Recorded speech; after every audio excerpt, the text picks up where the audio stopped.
Okay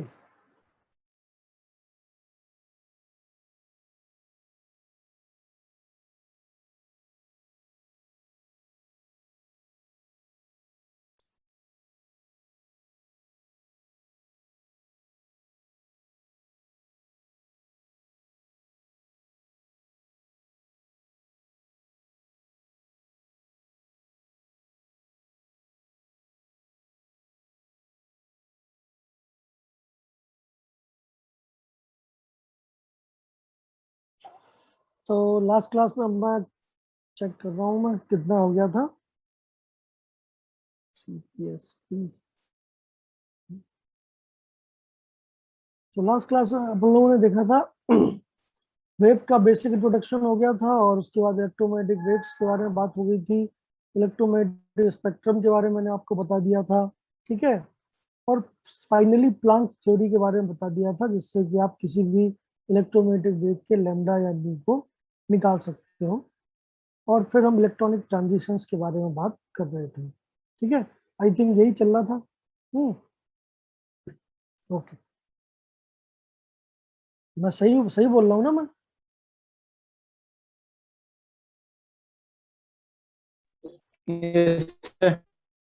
okay yes sir. चलिए, तो अब स्टार्ट करते हैं इसके आगे की चीजें। नोट्स मैंने पहले से बना रखे हैं, मतलब सेम ही नोट्स हैं दूसरे बैच में भी। आप दोनों बैच बराबरी पे चल रहे हैं तो वही यूज कर लेता हूँ समझाने का, समझा दूंगा। सो शेयर कर देता हूँ स्क्रीन, स्क्रीन शेयर के बाद ये आप सभी लोग देख पा रहे हैं स्क्रीन को? Yes sir. जो लोग घर पे हैं वो काफी काफी मतलब शोर शराबे के बीच में पड़ रहे हैं। एनीवे चलिए, तो लास्ट क्लास में मैंने आपको बताया था कि इलेक्ट्रोमैग्नेटिक रेडिएशंस नाम की चीज होती है जिनको इलेक्ट्रॉन एब्जॉर्ब करते हैं या इमिट करते हैं। और एब्जॉर्ब करेंगे तो अपनी लोअर से हायर ऑर्बिट्स में चले जाएंगे, और इमिट करेंगे तो हायर से लोअर ऑर्बिट्स में आ जाएंगे। और मैंने आपको बताया था कि अगर आपको इलेक्ट्रोमैग्नेटिक रेडिएशन का लैम्डा या न्यू पता है तो आप उनको एनर्जी की फॉर्म में चेंज कर सकते हैं using Planck's theory, H nu या एच सी बाई लैम्डा के यूज करके, ठीक है। इतनी बात प्लांक ने बोली थी, तो ये जो प्लांक वाली थ्योरी है वो ये है। और इतनी बात लास्ट क्लास में हमने खत्म की थी। अपार्ट फ्रॉम दैट, हम लास्ट क्लास में जो मेन बात कर रहे थे उसको मैं लिख के दिखा देता हूँ आपको।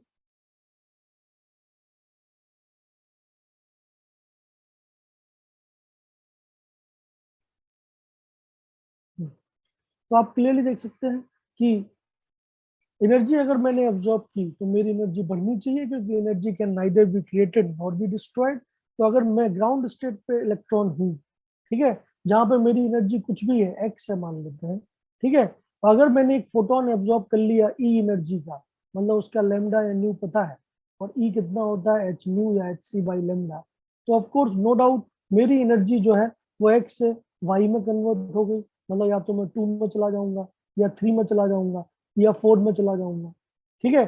तो जो भी मेरा एनर्जी गैप होगा, दैट एनर्जी गैप इज मतलब should be equal to what, the photon that I absorb, है कि नहीं? क्योंकि energy can neither be created nor be destroyed. अगर मेरी एनर्जी पहले एक्स थी, बाद में वाई हो गई, तो जो चेंज है वाई माइनस एक्स का, that should be the energy of the photon. That means that should be h nu या h C by lambda. So this is the basic idea, ठीक है।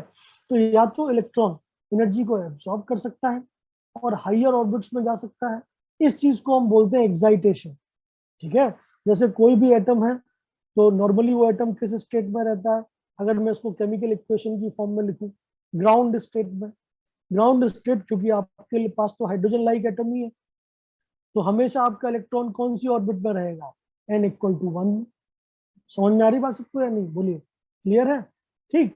अब आपने अगर एनर्जी को एब्जॉर्ब किया लेमडा या न्यू, ठीक है, के करस्पॉन्डिंग फोटोन को, तो आप पक्का किसी ना किसी हायर ऑर्बिट्स में पहुंच जाएंगे।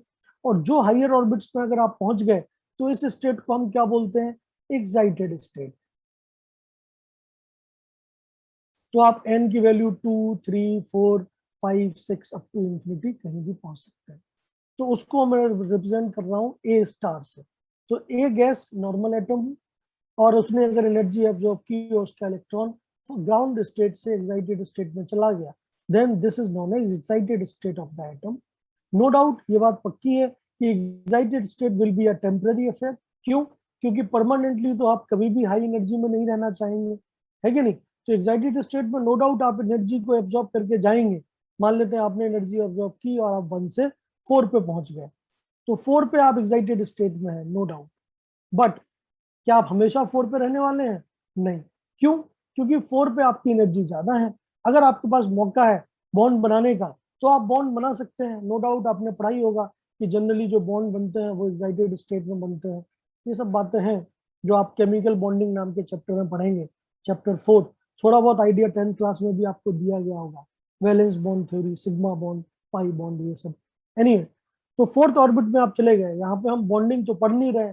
सिंपल सी बात है कि मेरा इलेक्ट्रॉन अगर 4th ऑर्बिट में चला गया, मान लेते हैं एनर्जी एब्जॉर्ब करके, ठीक है, तो 4th में वो हमेशा तो नहीं रहने वाला, that will be a temporary thing.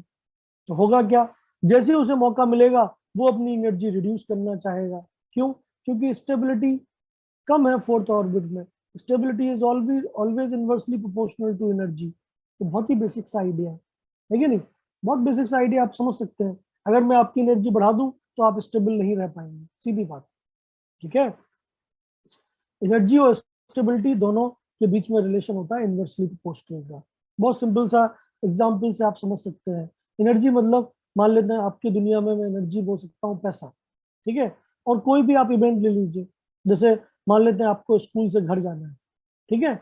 मान लेते हैं स्कूल से घर जाते वक्त आप कोई टेम्पू का या बस का इस्तेमाल करते हैं, ठीक है? और बस का किराया 10 रुपए, ठीक है? आप स्टेबल कब होंगे? स्टेबल मतलब आप एक रेगुलर पैटर्न को, एक डिसिप्लिन पैटर्न को कब फॉलो करेंगे? जब आपके पास 10 रुपया हो, ठीक है? अगर 10 रुपए है, जितनी रिक्वायर्ड एनर्जी उतनी है, तो आप सीधा स्कूल से घर ही पहुंचेंगे और कहीं नहीं जा सकते। 10 से कम है तो थोड़ी बहुत डिस्टेबिलिटी आएगी, ये बात पक्का है, आपको पैदल जाना पड़ेगा, ठीक है? लेकिन सोचिए, अगर 10 रुपए की जगह पे आपकी एनर्जी बढ़ जाए और आपके पास 100 रुपए हो जाए, तो फिर क्या होगा? तो फिर आप घर टाइम पे नहीं पहुंचने वाले। क्यों? क्योंकि आपके पास 90 एक्स्ट्रा एनर्जी है, वो आप कहीं ना कहीं जरूर इन्वेस्ट करेंगे। आपको लगेगा बगल में एक चाट की दुकान है, क्यों ना गोलगप्पे खा लिए जाए, ठीक है? आप घर आधे घंटे लेट पहुंचेंगे, ठीक है? अगर मैं बोलूं कि आपके पास 10 रुपए की जगह पे 1000 रुपए हो जाए, तो फिर आप 2 घंटे लेट पहुंचेंगे। This is destability in terms of normal life. समझ में आई बात? तो आप चीजों को ऐसे ही समझ सकते हैं कि एनर्जी बढ़ने का मतलब होता है स्टेबिलिटी कम होना, हमेशा। जब आपके पास जरूरत से ज्यादा एनर्जी होती है, तो भैया उससे आप डिस्टेबलाइज ही होते हैं, स्टेबिलिटी नहीं आती है उससे। तो आप सोचिए, जो एक्साइटेड स्टेट में आपका एटम है, जिसमें इलेक्ट्रॉन, मतलब जो जिसको ग्राउंड स्टेट पे होना चाहिए, वो एक्साइटेड स्टेट में पहुंच गया, उसकी एनर्जी बढ़ गई, तो क्या वो हमेशा उस स्टेट में रहना चाहेगा? वो कभी नहीं चाहेगा। वो हमेशा चाहेगा कि मैं लोअर ऑर्बिट्स में आ जाऊं। तो जैसे ही वो 4th ऑर्बिट में इलेक्ट्रॉन है, अगर मैं उसकी कहानी की बात करूं, तो बाय डिफॉल्ट लोअर ऑर्बिट्स में जाना चाहेगा, तो वो एनर्जी घटाएगा, या तो 3 में जाएगा, या 2 में जाएगा, या सीधा 1 में जाएगा। लेकिन उसे पहुंचना तो 1 पे है, उसका डेस्टिनेशन 1 है, जो यहाँ पे मैंने बैकवर्ड डायरेक्शन में लिख रखा है। समझ में आ रही बात? क्लियर है? ओके। तो इस केस में क्या होगा? जैसे पहले केस में आपकी एनर्जी एक्स थी, आपने बाहर से नई एनर्जी खा ली, आपकी एनर्जी नई वाई हो गई। Why should be greater than x, पक्की बात है। लेकिन अब आप हाइयर एनर्जी से लोअर एनर्जी में आ रहे हो, तो आपकी एनर्जी घट रही है। Energy can neither be created nor be destroyed. अगर आपकी एनर्जी कम हो रही है, इसका मतलब क्या है? आपको उतनी एनर्जी का फोटोन बाहर रिलीज करना पड़ेगा, ठीक है? तो दो टाइप के इंटरेक्शन पॉसिबल है। या तो एनर्जी को एब्जॉर्ब करते हुए आपका इलेक्ट्रॉन लोअर ऑर्बिट से हायर ऑर्बिट में जाए, या फिर एनर्जी को छोड़ते हुए आपका इलेक्ट्रॉन हायर ऑर्बिट से लोअर ऑर्बिट में। मेरी बात आप लोग समझ पा रहे हैं या नहीं? बोलिए। Yes sir. क्लियर? तो यही चीज मैंने इस पेज पे लिख रखी है, जो आपको समझ में आनी चाहिए। समझ गए? मैं हटा दूं ये सारा जो मैंने लिखा है एक्स्ट्रा, क्योंकि बेसिक नोट्स तो पहले से लिखे हुए हैं। ओके, क्लियर है? आगे सर बढ़ो। और एक बात। हाँ, तो भाई बहुत सिंपल सी बात है। मान लेते हैं आप इलेक्ट्रॉन हो, ठीक है? आइडियली आपको कहाँ होना चाहिए? फर्स्ट ऑर्बिट में। फर्स्ट ऑर्बिट की एनर्जी सबसे कम होती है, न्यूक्लियस के सबसे क्लोज है, ठीक है? अब आपने अगर कोई फोटोन खा लिया तो आपकी एनर्जी बढ़ी, तो अगर वो इतनी सफिशिएंट है कि वो फर्स्ट और सेकंड की एनर्जी गैप के बराबर है तो आप सेकंड में पहुंच जाएंगे, फर्स्ट और थर्ड के बराबर है तो थर्ड में पहुंच जाएंगे, क्योंकि एनर्जी खत्म तो हो नहीं सकती। अगर आपकी एनर्जी 100 थी, आपने 50 जूल का फोटोन खा लिया तो आपकी टोटल एनर्जी 150 हो जाएगी, सीधी बात। तो दैट मीन्स आप ग्राउंड स्टेट में नहीं रह पाएंगे, आप किसी ना किसी एक्साइटेड स्टेट में रहेंगे। ठीक है, तो इलेक्ट्रॉन ग्राउंड स्टेट पे रह के फोटोन खा के एक्साइटेड स्टेट में जा सकता है, पहली चीज। ठीक है, अब मान लेते हैं आप एक्साइटेड स्टेट में है तो आपकी एनर्जी ज्यादा है, आप उसे कम करना चाहेंगे। तो जब भी आप एक्साइटेड स्टेट से ग्राउंड स्टेट की तरफ आते हो तो आपकी एनर्जी कम होती है। एनर्जी कम अपने आप तो हो नहीं सकती, तो आपको कोई ना कोई फोटोन, उस जितने भी आपकी एनर्जी कम हुई 150 से 100, तो 50 कम हुई तो 50 के करस्पॉन्डिंग फोटोन को छोड़ना पड़ेगा। समझ में आया? ठीक है, Abu Zafar, clear? Yes, sir. So this is the basic idea. That means दो टाइप के इलेक्ट्रॉनिक ट्रांजिशन पॉसिबल है। लोअर ऑर्बिट से हायर ऑर्बिट आप कैसे जा सकते हैं? इलेक्ट्रोमैग्नेटिक रेडिएशन को एब्सॉर्ब करके। हायर ऑर्बिट से लोअर ऑर्बिट आप कैसे जा सकते हैं? इलेक्ट्रोमैग्नेटिक रेडिएशन को रिलीज करके या इमिट करके। ठीक है, बोलिए। ओके, चलिए आगे बढ़ते हैं।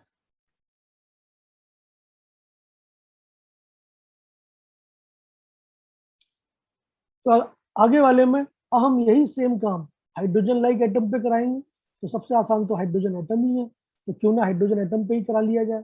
तो मेरे पास दो टाइप के स्पेक्ट्रम बनने वाले हैं। स्पेक्ट्रम मतलब अरेंजमेंट्स लैम्डास के। पहला अरेंजमेंट आप देखिए, पहला अरेंजमेंट फॉरवर्ड डायरेक्शन में है कि मेरे पास ए गैस है, न्यूट्रल, सारे के सारे इलेक्ट्रॉन फर्स्ट ऑर्बिट में है, मैं उसके ऊपर एनर्जी चला दूं और उससे एक्साइटेड स्टेट में लेके जाऊं।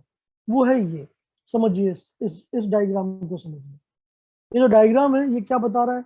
ये जो पर्टिकुलर ब्लॉक है ये बता रहा है कि मेरे पास एक ऐसा रेडिएशन है जिसमें 0 से लेके इंफिनिटी तक के सारे लैम्डास हैं। ठीक है, मतलब इसको हम बोलते हैं ब्लैक बॉडी रेडिएशन। ठीक है, ब्लैक बॉडी रेडिएशन का मतलब क्या है? ऐसा रेडिएशन जिसमें सारी लैम्डास हो, मतलब रेडियो वेव से लेके कॉस्मिक रेज तक सब हो। जनरली ब्लैक बॉडी रेडिएशन कौन दिखा सकता है? केवल स्टार्स आपकी लाइफ में। ठीक है, मतलब जिसको आप परसीव कर सकते हो। ठीक है, तो परसीव आप कर सकते हो स्टार, आपका नियरेस्ट स्टार कौन सा है जिसकी वजह से आप जिंदा हो? सन। तो आप बोल सकते हो कि जो सनलाइट है या sun is a black body radiator. ठीक है, तो सन से हर एक टाइप की लैम्डास आ रही है। ठीक है, अब जैसे ही आप वो सन से आने वाली सारी लैम्डास को हाइड्रोजन गैस के एक पॉट के अंदर, आपने एक वेसल ले रखा है, इस वेसल के अंदर आपने नॉर्मल हाइड्रोजन गैस को भर रखा है, एटॉमिक हाइड्रोजन। ठीक है, जैसे ये रेडिएशन आपने इस एटॉमिक हाइड्रोजन से पास कराया, होगा क्या? जितना भी लेमडा 1 से 2 वाला है, 1 से 3 वाला है, 1 से 4 के करस्पॉन्डिंग है, 1 से 5, सिमिलरली 1 से n, 1 से इंफिनिटी आयोनाइजेशन, वो सारे लेमडास ये हाइड्रोजन गैस एब्जॉर्ब कर लेगा और एक्साइटेड स्टेट में चला जाएगा। जाएगा या नहीं जाएगा? तो होगा क्या? आपके पास सारी लेमडास थी 0 से इंफिनिटी, लेकिन कुछ लेमडा, कुछ वेवलेंथ आपके ग्राउंड स्टेट के एटम ने एब्जॉर्ब कर ली और वो एक्साइटेड स्टेट में चला गया। तो आपको क्या देखने को मिलेगा? आपको इस टाइप का एक अरेंजमेंट देखने को मिलेगा जिसमें सारी लेमडास होंगी लेकिन कुछ ब्लैक लाइंस होंगी। ये ब्लैक लाइंस क्या रिप्रेजेंट करेंगी? उन लेमडास को जो कि हाइड्रोजन गैस ने एब्जॉर्ब कर लिए। समझ में आ रही बात या नहीं आ रही है? बोलिए। ठीक है, तो एक ब्राइट बैकग्राउंड पे डार्क लाइंस मिलेंगी आपको। अगर ये लेमडा के इंक्रीजिंग ऑर्डर में ही अरेंज्ड है जैसे ये था, तो of course this is known as absorption spectrum of hydrogen. इतनी बात आप लोगों के न्यूरल नेटवर्क्स में प्रोसेस हो रही है नहीं? बोलिए।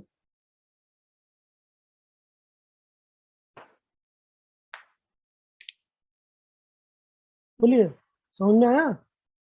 जैसे आप हाइड्रोजन हो, मैंने आपके ऊपर 0 से लेके 100 तक की, इंफिनिटी छोड़ दो, 0 से 100 तक की सारी वेवलेंथ डाल दी।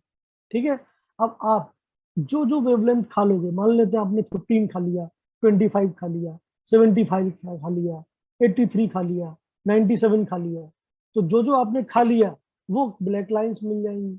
ठीक है, बाकी सारी लाइनें जैसी गई थी वैसी ही वापस, जैसे गई थी वैसे ही रिलीज हो जाएंगी। दैट मीन्स ब्राइट बैकग्राउंड के अंदर डार्क लाइंस का लैम्डा के इंक्रीजिंग या डिक्रीजिंग ऑर्डर में अरेंजमेंट क्या कहलाता है उस एटम का? Absorption spectrum. समझ में आया? बोलो। Yes, sir. Very good, Yes, sir. बहुत अच्छे। ठीक है, सो ये है एब्जॉर्प्शन स्पेक्ट्रम। अब क्या हुआ इस केस में? आपके ग्राउंड स्टेट के एलिमेंट्स किसमें चले गए? एक्साइटेड स्टेट में चले गए। ठीक है, तो अब बात किसकी है? एक्साइटेड स्टेट, क्योंकि वो तो टेम्पररी है, वो अपने आप ग्राउंड स्टेट में आएगा, तो वो नए नए लैम्डास को छोड़ेगा। So that is the second case. होगा क्या? जैसे एक्साइटेड स्टेट वाला हाइड्रोजन एटम जो है वो वापस से ग्राउंड स्टेट की तरफ जाएगा, तो वो अलग अलग लैम्डास के जो फोटॉन्स है उनको रिलीज करेगा। जब उन सारे रिलीज फोटोन को आप लैम्डा के इंक्रीजिंग ऑर्डर में अरेंज कर दोगे, ठीक है, तो आपको क्या मिलेगा? ब्लैक कलर मतलब कुछ भी नहीं, मतलब डार्क बैकग्राउंड में व्हाइट कलर मतलब ब्राइट लाइंस। ठीक है, तो डार्क बैकग्राउंड में ब्राइट लाइंस मिलना मतलब आउट ऑफ द ब्लू आपको कुछ लैम्डास मिल रही है जो आपका एक्साइटेड स्टेट का एटम रिलीज करते हुए ग्राउंड स्टेट में आ रहा है। This is known as emission spectrum. समझ में आया? देख लीजिए ये पूरा टॉपिक आपके सामने। तो दो टाइप के एटॉमिक स्पेक्ट्रम होते हैं, इमिशन एंड एब्जॉर्प्शन। इमिशन का मतलब जब आप एक्साइटेड स्टेट से ग्राउंड स्टेट पे आए तो कौन कौन सी लैम्डास आपने छोड़ी, दैट इज इमिशन स्पेक्ट्रम। और जब आप ग्राउंड स्टेट से एक्साइटेड स्टेट में जाते वक्त जिन जिन लैम्डास को आप एब्जॉर्ब करेंगे that will be termed as absorption spectrum. बोलिए।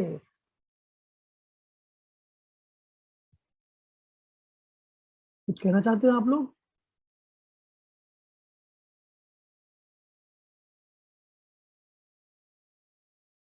नहीं समझ में आ गया? वाह क्या बात है। चलिए, तो बहुत अच्छी बात है आपको अगर ये क्लियर हो गया तो। ठीक है, अब इनमें से किसको सिलेक्ट किया जाए? एटॉमिक स्पेक्ट्रम तो दोनों है, एब्जॉर्प्शन भी एटॉमिक स्पेक्ट्रम है और इमिशन भी एटॉमिक स्पेक्ट्रम है, लेकिन एनालिसिस के लिए ज्यादा बेटर स्पेक्ट्रम माना जाता है इमिशन स्पेक्ट्रम। क्यों? उसको आप पुराने डायग्राम से समझिए।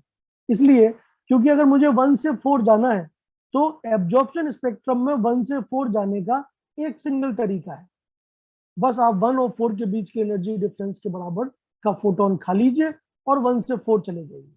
ठीक है, लेकिन सोचिए 4 से 1 आने के कितने सारे फोटोन रिलीज हो सकते हैं? जितने भी रेड कलर से मैंने बनाए। क्यों? 4 से आप डायरेक्टली 1 पे आ सकते हो।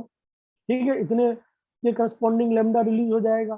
4 से पहले 2 पे आइए, फिर 2 से 1 पे आइए, दो नए फोटोन रिलीज होंगे। 4 से पहले 3 पे आइए, फिर 3 से 2 पे आइए, अगेन दो नए फोटोन रिलीज होंगे।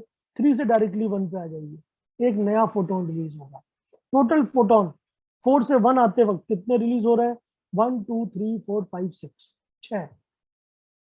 जबकि एब्जॉर्प्शन स्पेक्ट्रम में 1 और 4 के बीच में कितना फोटोन रिलीज हो रहा था? 1। तो ज्यादा वैल्यूज, ज्यादा मतलब मैं कहूँ कि एनालिसिस वाला रिजल्ट कौन दिखा सकता है? एब्जॉर्प्शन स्पेक्ट्रम या इमिशन स्पेक्ट्रम में से इमिशन स्पेक्ट्रम। समझ में आ रही बात?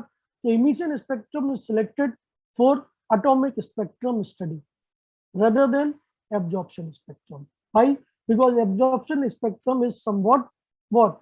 Very concise, very small. उसमें हम ज्यादा एनालिसिस नहीं कर सकते, केवल जो दो ऑर्बिट्स हैं उन्हीं दोनों ऑर्बिट के बीच की एनर्जी डिफरेंस का पता चलेगा।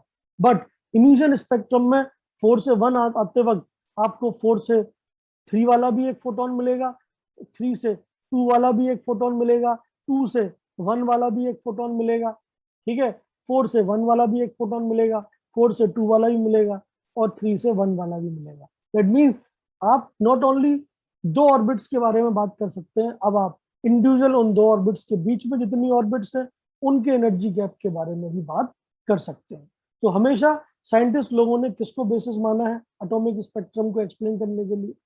इमिशन स्पेक्ट्रम को। इतनी बात सबकी समझ में आ रही है? महक लश्कर जी कुछ बोलना चाहते हैं, बोलिए। No sir. ओके, और कोई कुछ बोलना चाहता है? नहीं बोलना चाहता तो मैं आगे बढ़ता हूँ। Clearly absorption spectrum and emission spectrum, basis मैंने क्या माना है इमिशन स्पेक्ट्रम का, तो बेसिक आइडिया ये है। अगर मैं हाइड्रोजन स्पेक्ट्रम की बात करूं तो मैंने बेसिस क्या माना है भाई, इमिशन स्पेक्ट्रम, मतलब मैं हमेशा ऊपर से नीचे की तरफ आऊंगा। ठीक है, तो अब मैं इसको कैसे क्वांटाइज कर सकता हूँ, कैसे स्टडी कर सकता हूँ, मैं किसी एक वैल्यू को फिक्स कर दूं, अदरवाइज तो बहुत ज्यादा दिक्कतें हो जाएंगी। ठीक है, मैं किसी एक लाइन को फिक्स कर दूं और बाकी दूसरी लाइन को वेरी कराता रहूं इमिशन के लिए। ठीक है, तो लोगों ने यही देखा, लोगों ने बोला जैसे मेरा इलेक्ट्रॉन एब्जॉर्प्शन के दौरान ग्राउंड स्टेट में है और इतनी एनर्जी के बराबर एनर्जी खा के वो अगर सेकंड में थर्ड में पहुंचता है, तो ये पहली दो लाइनें तो एब्जॉर्प्शन स्पेक्ट्रम जो हमारे काम की नहीं है। हम केवल इमिशन स्पेक्ट्रम की बात करेंगे, मतलब हमारे लिए इलेक्ट्रॉन जो है वो हाइयर ऑर्बिट्स में है और वहां से किसी भी एक पर्टिकुलर ऑर्बिट में आ रहा है, तो जिस ऑर्बिट में आ रहा है आप उसको फिक्स कर दीजिए। ठीक है, जैसे अगर आपने ऑर्बिट फिक्स कर दी 1, तो 1 पे आने के कितने तरीके पॉसिबल हैं, 2 से 1, 3 से 1, 4 से 1, 5 से 1, 6 से 1, n से 1, ये कलेक्टिवली एक सीरीज बन जाएगा और इस सीरीज का नाम होता है लाइमन सीरीज।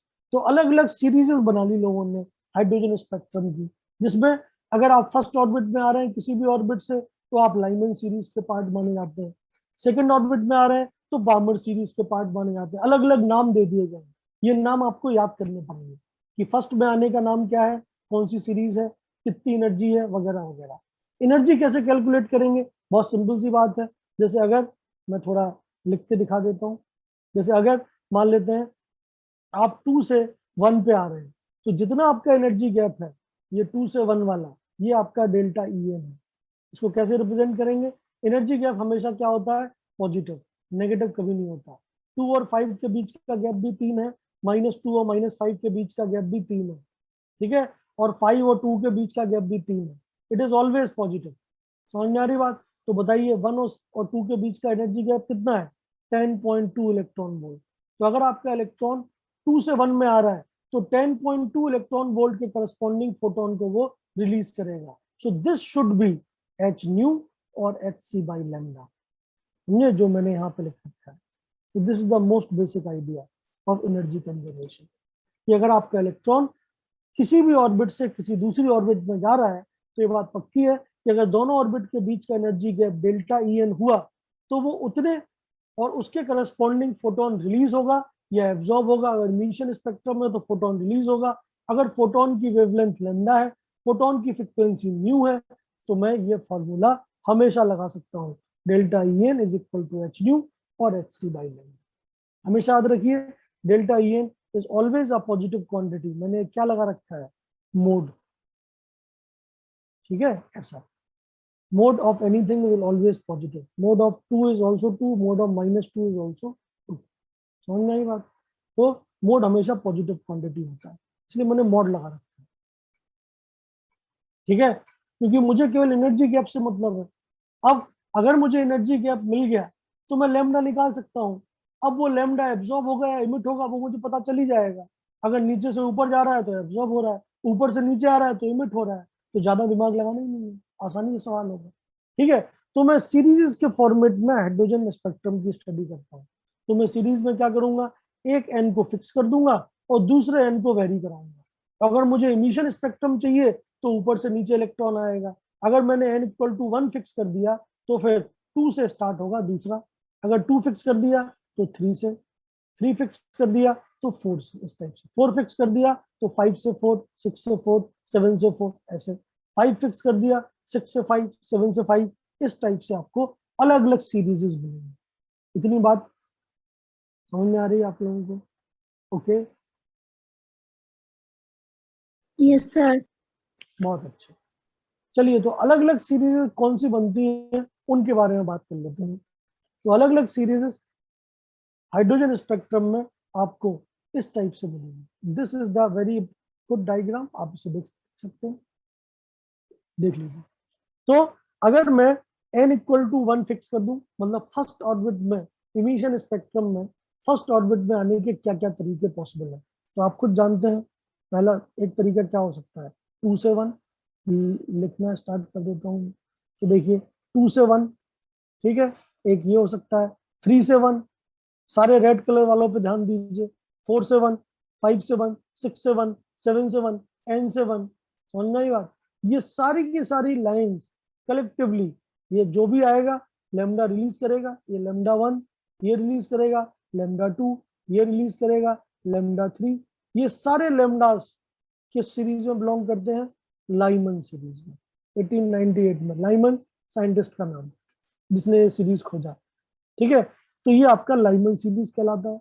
और हमेशा पहली लाइन क्या होती है? मिनिमम एनर्जी की, मतलब नियरेस्ट वाली, मतलब 3 to 2 to 1 will be known as first line और एल्फा लाइन, ठीक है।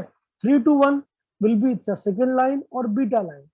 4 to 1 will be third line और गामा लाइन, ठीक है। इस टाइप से अल्फा बीटा गामा डेल्टा क्या होते हैं? जैसे इंग्लिश में ABCD होते हैं, अरेबिक में 1 2 3 4 होते हैं, उसी तरीके से ग्रीक में alpha beta gamma delta epsilon होते हैं, ठीक है। तो फर्स्ट लाइन मतलब alpha line, beta line, gamma line. तो इस टाइप से 2-3 तक तो आपको पता होना चाहिए। तो लाइमन सीरीज का फर्स्ट लाइन क्या है? 2 to 1। सेकेंड लाइन क्या है? 3 to 1। थर्ड लाइन क्या है? 4 to 1। इस टाइप से क्लियर है, ठीक है। लाइमन सीरीज में नो डाउट जो एनर्जी गैप है वो बहुत बड़ा है, क्योंकि ये 10.2 इलेक्ट्रॉन वोल्ट का सबसे बड़ा, बाकी सब में मिला के कितना है? 10 से लेके 13.4 तक 3.4 का एनर्जी गैप है, बाकी सब में 2 से लेके इन्फिनिटी तक में। लेकिन 1 से 2 के बीच में एनर्जी गैप देखिए कितना ज्यादा है। तो जिस सीरीज में 1 से 2 वाला एनर्जी गैप काउंट होगा वो कौन सी सीरीज है? Lyman series. तो ये हाईली एनर्जेटिक होगी, और इसकी वजह से लाइमन सीरीज के जो लेमडाज आते हैं वो इलेक्ट्रोमैग्नेटिक स्पेक्ट्रम के अल्ट्रा वायलेट रीजन में बिलोंग करते हैं। सो दिस इज ऑल्सो इम्पोर्टेंट। समझ में आई बात? तो लाइमन सीरीज कोई भी हो, ठीक है, उसका हर एक लेमडा अल्ट्रा वायलेट रेंज में बिलोंग करता है। That means that is highly energetic series, ठीक है। समझ में आई बात? तो n इक्वल टू 1 अगर फिक्स है और बाकी n वेरिएबल है 2 3 4 5 up to infinity, then all the lambdas emitted will be known as Lyman series, ठीक है। Okay, and Lyman series is having maximum energy difference, so of course Lyman series will belong to, is generally belongs to ultraviolet region of electromagnetic spectrum. Clear बात या नहीं? बोलिए, समझ में आया? ठीक है, चलिए इसके बाद अगर हम बात करें तो अगली सीरीज में हमने फिक्स कर दिया n equal to 2, n equal to 2 को फिक्स कर दिया। तो अगर 2 पे आपको आना है तो इमिशन स्पेक्ट्रम में आप 3 से आ सकते हैं, या 4 से, या 5 से, या 6 से। तो बामर सीरीज में आप देख सकते हैं पहला जो मतलब ट्रांजिशन होगा वो होगा 3 से 2, फिर 4 से 2, 5 से 2, 6 से 2, 7 से 2। ये पूरे के पूरे कलेक्टिवली कहलाते हैं बामर सीरीज। अगेन इनकी पहली लाइन क्या होगी? 3 से 2 अल्फा लाइन, बीटा लाइन क्या होगी? 4 से 2, गामा लाइन क्या होगी? 5 से 2। सिमिलरली आगे, क्लियर है बात? ठीक है, बामर सीरीज बहुत इंपॉर्टेंट है आपके एनालिसिस के लिए, क्योंकि बामर सीरीज एकमात्र ऐसी सीरीज है हाइड्रोजन स्पेक्ट्रम की जो कि विजिबल रेंज में बिलोंग करती है। मतलब इसको आप देख पाते हैं, अलग अलग कलर इमिट होते हैं, red colour, blue colour, orange colour, ठीक है, जितने भी कलर आपकी दुनिया में है वो सब विजिबल रेंज में ही पाए जाते हैं। समझ में आई बात? सो बामर सीरीज क्यों इंपॉर्टेंट है? क्योंकि बामर सीरीज विजिबल रेंज में ऑफ इलेक्ट्रोमैग्नेटिक स्पेक्ट्रम में बिलोंग करती है, ठीक है, क्लियर है बात? बाकी सारे प्रिंसिपल सेम टू सेम। पहली लाइन मतलब नियरेस्ट, दूसरी उसके आगे, तीसरी उसके आगे, ठीक है, बोलिए, क्लियर है? मिनिमम एनर्जी की लाइन पहली लाइन होती है, क्योंकि उसमें एनर्जी डिफरेंस मिनिमम है, चाहे कोई भी सीरीज पकड़ लीजिए। मैक्सिमम एनर्जी की लाइन मतलब इन्फिनिटी से वहां पे आई है। जैसे मैक्सिमम एनर्जी लाइमन सीरीज में कितनी होगी? इन्फिनिटी से 1 पे। समझ में आ रही बात? मतलब 13.6 इलेक्ट्रॉन वोल्ट। बामर सीरीज में कितनी होगी? 3.4 इलेक्ट्रॉन वोल्ट के बराबर। क्लियर है? ओके, सिमिलरली आगे बढ़िए। अगर आपने एन की वैल्यू 3 फिक्स कर दी तो फिर 4 से 3, 5 से 3, 6 से 3, एन से 3, ये सीरीज कहलाती है Paschen series. No doubt energy difference और भी कम हो गया है, तो ये इंफ्रारेड रीजन में बिलोंग करती है। इंपॉर्टेंट बात क्या है? जो लाइमन सीरीज है वो अल्ट्रावायलेट में बिलोंग करती है, बामर सीरीज है वो विजिबल रेंज में बिलोंग करती है। इसके अलावा जितनी भी सीरीजेस है, चाहे पास्चन हो, चाहे ब्रैकेट हो, चाहे फंड हो, चाहे हम्फ्री हो, वो सब की सब इंफ्रारेड रीजन में ही बिलोंग करती है। ठीक है, तो ये आपको कुछ इंपॉर्टेंट बातें याद रखनी पड़ेंगी हाइड्रोजन स्पेक्ट्रम में।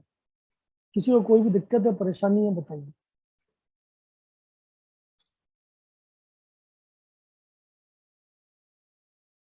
सर अच्छे से समझ में नहीं आया। नहीं, अच्छे से समझ में नहीं आया तो एक बहुत ही जनरलाइज स्टेटमेंट है, मैं आपकी कैसी हेल्प कर पाऊंगा। आप मेरे को एग्जैक्टली बताइए, क्या आपको एग्जैक्टली किस पॉइंट पे आपको दिक्कत है। अबू जफर, सर ये बर्मर वाले थे। बहुत सीधी सी बात है, देखो भाई, आपको ऊपर से नीचे आना है। अब ऊपर से नीचे आने के तो 50 तरीके हैं, तो मैं उनको क्वांटाइज कर रहा हूँ। तो मैंने क्या किया, अलग अलग सीरीजेस बना ली। ठीक है, तो जब कैसे भी करके आप ऊपर से नीचे आते हो, अगर नीचे वाला ऑर्बिट 1 है तो वो लाइमन सीरीज का पार्ट है। अगर नीचे वाला ऑर्बिट 2 है तो वो बामर सीरीज का पार्ट है। नीचे वाला ऑर्बिट 3 है, पास्चन सीरीज का पार्ट है। नीचे वाला ऑर्बिट 4 है, ब्रैकेट सीरीज का पार्ट है। नीचे वाला ऑर्बिट 5 है, फंड सीरीज का पार्ट है। नीचे वाला ऑर्बिट 6 है, हम्फ्री सीरीज का पार्ट है। ये नाम है जो आपको याद करने पड़ेंगे। ठीक है, इसमें कोई एक्सप्लेनेशन नहीं दे सकते आप, क्योंकि ये नाम है। जैसे एक कार्बन के एल्केन का नाम मीथेन होता है, 2 कार्बन का इथेन होता है। आप ऐसा नहीं बोल सकते कि भैया एक कार्बन के एल्केन का नाम इथेन क्यों नहीं है। आप नहीं बोल सकते, क्योंकि वो IUPAC ने नाम दिए हैं, आपको याद रखने पड़ेंगे। तो वही सेम काम है, अलग अलग साइंटिस्टों ने अब अपने अपने सीरीज को पकड़ा है। लाइमन ने फर्स्ट n=1 को बेस बनाया, तो उसके नाम पे उसकी सीरीज है Lyman series, that you should remember. Similarly Balmer नाम के आदमी ने n=2 को बेस बनाया और उससे सारे ट्रांजिशंस को नोट किया, तो उसके लिए बामर सीरीज नाम है उसका। जब n=3 लोगे आप बेस, तो पास्चन सीरीज है। 4 लोगे तो ब्रैकेट सीरीज है। 5 लोगे फंड सीरीज है। 6 लोगे हम्फ्री सीरीज है। आपको कम से कम 5 तक तो याद रखना पड़ेगा। जैसे ऑर्गेनिक केमिस्ट्री में आप 10 तक याद रखते हो, डिकेन तक, तो 10 तक वहां पर जरूरी है, यहाँ 5 तक जरूरी है। ठीक है, तो अलग अलग सीरीज बनती है। हाइड्रोजन स्पेक्ट्रम इमिशन स्पेक्ट्रम पे बेस्ड है, और इमिशन स्पेक्ट्रम अलग अलग सीरीज के नेट सम पे बेस्ड है। अलग अलग सीरीज जो पॉसिबल है वो आपके सामने है।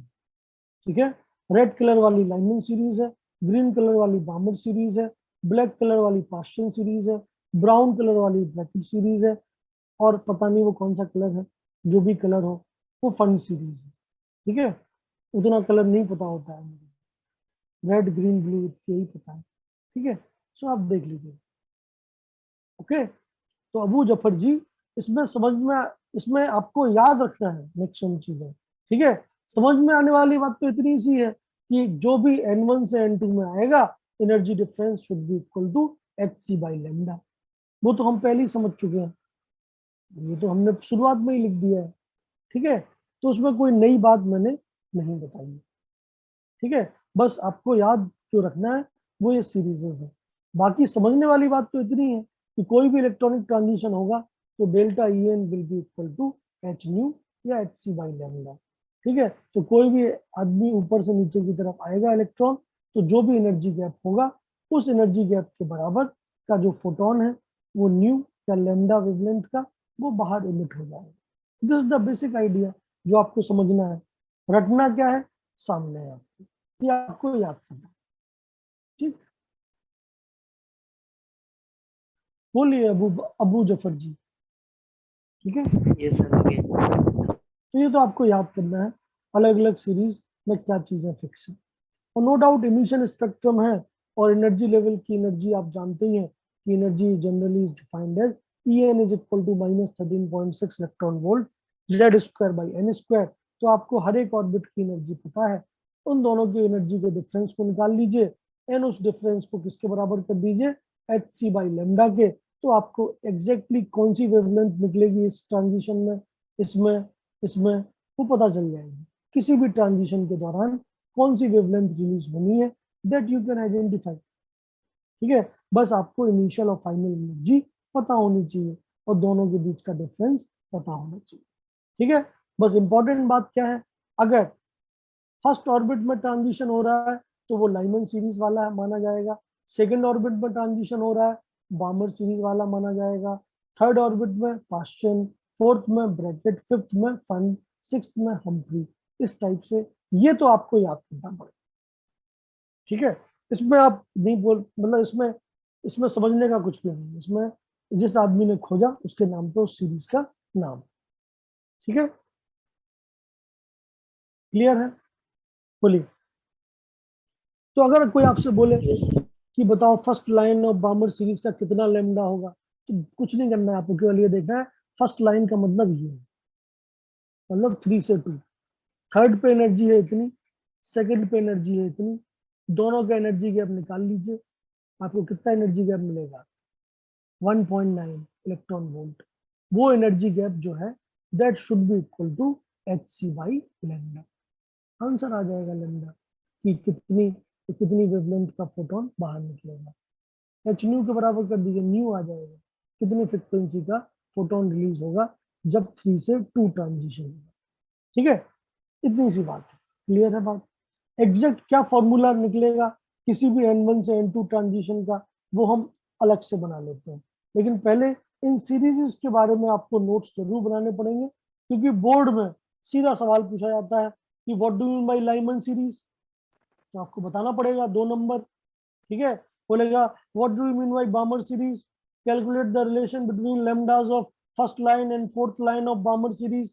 तो आपको पता होना चाहिए फर्स्ट लाइन क्या है, फोर्थ लाइन क्या है और बामर सीरीज क्या है। ठीक है, तो ये सवाल आ सकते हैं थ्योरेटिकल, लेकिन एग्जाम में, जेई में, नीट में, इन सब में आते हैं एग्जाम न्यूमेरिकल वाले क्वेश्चन, तो वो तो प्रैक्टिस करने पड़ेंगे, वो हम आगे प्रैक्टिस करेंगे। तो प्रैक्टिस करने के लिए पहले हम एक फॉर्मूला बना लेते हैं। ठीक है, पहले हम थ्योरेटिकल अप्रोच को खत्म करते हैं, फिर फॉर्मूला बेस्ड अप्रोच को खत्म करते हैं, फिर कुछ सवालों को देखेंगे। अभी थ्योरेटिकल अप्रोच, तो जैसे लाइमन सीरीज के बारे में आपको नोट्स बनाने हैं, तो आप क्या ही बनाओगे, आप ऐसे लिखोगे कि Lyman series is the first spectral series of hydrogen spectrum. बहुत बढ़िया, N1 की वैल्यू फिक्स हो गई 1, अगर आपको ऊपर से नीचे आना है 1 पे, तो N2 की वैल्यू क्या होगी, 1 से बड़ी, 2 3 4 5 6 7। पहली लाइन क्या होगी, 2 से 1 अल्फा लाइन, दूसरी लाइन क्या होगी, 3 से 1 बीटा लाइन, तीसरी लाइन क्या होगी, 4 से 1 गामा लाइन। समझ में आ रही बात या नहीं आ रही आपको, क्लियर। और अगली इंपॉर्टेंट बात क्या है कि this series belongs to ultraviolet region of electromagnetic spectrum. तो उसके ऊपर थ्योरेटिकल सवाल बिल्कुल आ सकता है कि आउट ऑफ मतलब in hydrogen spectrum which series belongs to ultraviolet region, तो आंसर है लाइमन सीरीज। ठीक है, which series belongs to visible region, answer है बामर सीरीज।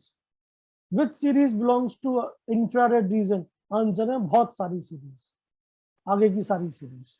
एनीवे, क्लियर है, समझ में आया। सिमिलरली बामर सीरीज के बारे में भी आप बात कर सकते हो। बामर series second series hydrogen spectrum की, N1 की वैल्यू अब 2 फिक्स है, तो अब 2 पे आना है आपको, तो कम से कम आपको 3 से आना होगा। तो पहली लाइन 3 से 2, दूसरी लाइन 4 से 2, तीसरी लाइन 5 से 2। इंपॉर्टेंट बात क्या है, 2 स्टार लगा रखे हैं, क्योंकि जब भी विजुअल रेंज में कोई चीज आ जाती है तो फिर कलर्स वगैरह आ जाते हैं। ऑफ कोर्स आपको पता होना चाहिए कि बामर series is the only hydrogen spectrum series which belongs to visible range। ठीक है, तो Lyman series ultraviolet, बामर series visible range, उसके अलावा बाकी सारी सीरीज किसमें, बाकी सारी सीरीज इंफ्रारेड में। So all other series belongs to infrared region, तो ये इंपॉर्टेंट है। ठीक है, ये तो हो गई थ्योरेटिकल बात। सिमिलरली आप पास्टियन के लिए लिख सकते हो, सिमिलरली आप क्या कहते हैं ब्रैकेट के लिए लिख सकते हो, सिमिलरली आप फंड के लिए लिख सकते हो, हम्फ्री के लिए लिख सकते हो। सेम टाइप से आपको चीजें बदल देनी है, बस यहाँ पे थर्ड लिख देना है पास्टियन के लिए, यहाँ पे N1 को 3 कर देना है, N2 को 4 5 6 कर देना है। पहली लाइन 4 से 3 होगी, दूसरी 5 से 3, तीसरी 6 से 3, इंफ्रारेड रीजन लिख देना, बात खत्म हो जाएगी। समझ में आ रही बात या नहीं आ रही है, थ्योरेटिकली क्लियर है टॉपिक, बोलिए। ओके, आगे बढ़े, जबरदस्ती बुलवाना पड़ता है आप लोगों से, बोलो, काहे नहीं बोल रहे हैं? क्लियर है सर। बहुत अच्छे, चलिए। सो अब मैं अगर न्यूमेरिकल पे आ जाऊं तो न्यूमेरिकल के लिए है calculation of lambda for any electronic transition. तो अब कोई भी इलेक्ट्रॉनिक ट्रांजिशन हो रहा है n1 से n2 और मुझे उसका लैम्डा निकालना है कि अगर ये इलेक्ट्रॉनिक ट्रांजिशन हो रहा है नीचे से ऊपर की तरफ तो कितने वेवलेंथ का लैम्डा एब्जॉर्ब हो जाएगा, और अगर कोई इलेक्ट्रॉनिक ट्रांजिशन हो रहा है ऊपर से नीचे की तरफ तो कितने लैम्डा का करस्पॉन्डिंग इलेक्ट्रोमैग्नेटिक रेडिएशन रिलीज हो जाएगा। ठीक है, तो n1 n2 जनरल है। तो फॉर हाइड्रोजन लाइक एटम मैं जनरल एनर्जी का फॉर्मूला क्या लिख सकता हूँ, -13.6 electron volt into Z square by N square, जहां पे जेड क्या है एटॉमिक नंबर, एन क्या है ऑर्बिट नंबर। ठीक है, ट्रांजिशन मान रहा हूं मैं n1 से n2, मतलब चाहे ये ट्रांजिशन चाहे n1 बड़ा हो चाहे n2 बड़ा हो, डजेंट मैटर, कुल कुछ भी हो, n1 से n2 लोअर से हाइयर हो या n1 से n2 हाइयर से लोअर हो, डजेंट मैटर, मुझे तो केवल और केवल एनर्जी डिफरेंस ही चाहिए। और मुझे इसके करस्पॉन्डिंग जो लैम्डा एब्जॉर्ब होगा या इमिट होगा, अगर नीचे से ऊपर जा रहा है तो एब्जॉर्ब होगा, ऊपर से नीचे आ रहा है तो इमिट होगा। ठीक है, उस लैम्डा को कैलकुलेट करना है। ठीक है, मैं क्या लिख सकता हूँ, इन दोनों एनर्जी लेवल पे के बीच का एनर्जी डिफरेंस अगर डेल्टा ई एन है then that can be written as the energy of radiation absorbed अगर नीचे से ऊपर जा रहे हो और emitted अगर ऊपर से नीचे आ रहे हो। ठीक है, समझ में आ रही बात? अब ये एनर्जी गैप कितना है उसको निकाल लीजिए। So del E N one को आप लिख सकते हैं minus E not Z square by N one square, E N two को आप लिख सकते हैं minus E not Z square by N two square. Difference energy का क्या आएगा, अगर आप n1 से n2 जा रहे हैं E final minus E initial, यही आएगा एनर्जी डिफरेंस। तो एनर्जी डिफरेंस कितना हो गया, delta E N is equal to E final minus E initial. ये कभी नेगेटिव नहीं होता है, अगर गलती से आपका नेगेटिव आ रहा है आप बाय डिफॉल्ट उसको पॉजिटिव कर दीजिए। क्यों, क्योंकि energy gap can never be negative. अगर मान लेते आपसे गलती हुई, आपने n1 को बड़ा n1 को 4 डाल दिया, n2 को 1 डाल दिया, तो आपका आंसर डेल्टा ई एन का नेगेटिव में आएगा। तो घबराइए मत, उस नेगेटिव को पॉजिटिव मान लीजिए। समझ में आ रही बात? क्यों, क्योंकि energy gap can never be negative, सीधी बात। ठीक है, तो कुल मिला के अगर मैं स्टैंडर्ड फॉर्मेट में डेल्टा ई एन निकाल रहा हूँ so that will be E final minus E initial, इसकी वैल्यू डाल दीजिए ई एन टू की ई एन वन की, E not Z square common आ जाएगा, अंदर बचेगा 1 by N one square minus 1 by N two square. तो हमेशा याद रखिए एन वन छोटा होना चाहिए, एन टू बड़ा होना चाहिए। ठीक, अगर आपके पास कोई भी ट्रांजिशन हो रहा है n1 n2 पता है आपको, छोटे वाली वैल्यू को आगे रखिए, बड़ी वाली वैल्यू को पीछे रखिए। क्यों, क्योंकि तभी डेल्टा ई एन पॉजिटिव आएगा।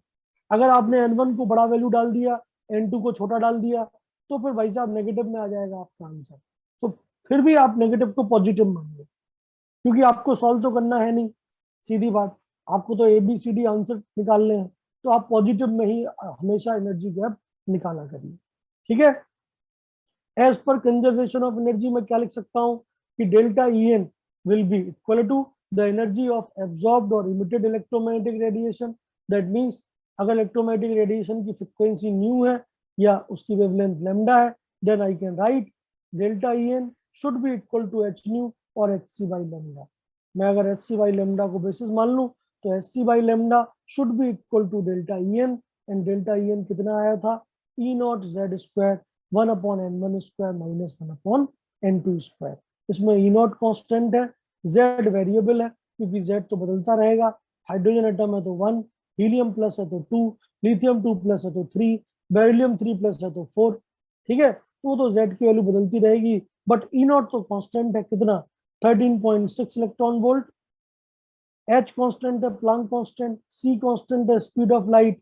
तो आप सारे कांस्टेंट को एक तरफ ले जाइए, तो अगर मैं एच सी से डिवाइड कर देता हूं तो मुझे मिलता है 1 by lambda is equal to E not Z square by H C, 1 upon n1 square minus 1 upon n2 square. E not is a constant जिसकी वैल्यू है 3, जेड इज एटॉमिक नंबर जो कि एक वेरिएबल क्वांटिटी है, H constant है, Planck constant जिसकी value होती है 3, एंड सी कांस्टेंट है जिसकी वैल्यू होती है 3। That means E not upon H C की वैल्यू को आप निकाल सकते हैं, उसको आप एक नया कांस्टेंट मान लीजिए, and that new constant is known as Rydberg constant. जब आप सॉल्व करते हैं ई नॉट और एच और सी की वैल्यू डाल के, तो रिडबर्ग कांस्टेंट की वैल्यू सेंटीमीटर में एग्जैक्ट वैल्यू आती है इतनी, 109677 सेंटीमीटर इनवर्स। लेकिन 1 मीटर में 100 सेंटीमीटर होते हैं, तो जब आप मीटर इनवर्स में लिखोगे तो 2 जीरो बढ़ाने पड़ेंगे।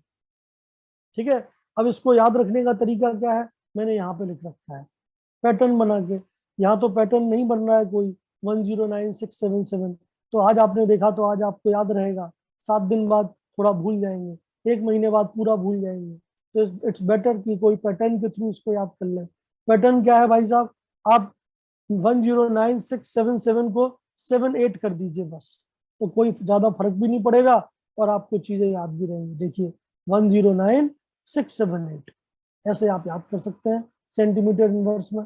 याद करने का तरीका क्या है, 678 और अपोजिट डायरेक्शन में 9 10, तो 6 से लेके 10 तक के डिजिट है, 6 7 8 उसके बाद 9 एंड 10, तो याद हो गया।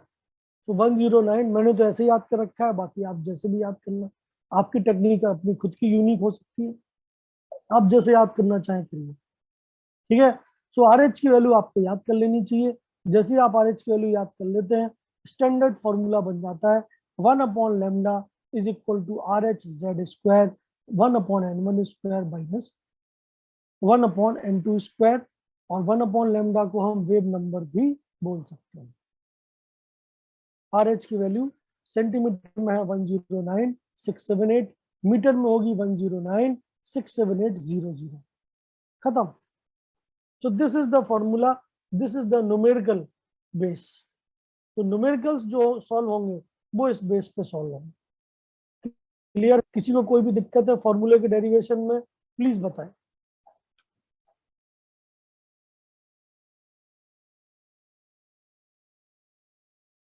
बोलिए, कोई कुछ कहना चाहता है, किसी को कहीं पे कोई दिक्कत है तो प्लीज बताएं। मैंने बहुत ही सिंपल सी एनर्जी कंजर्वेशन लगाया है।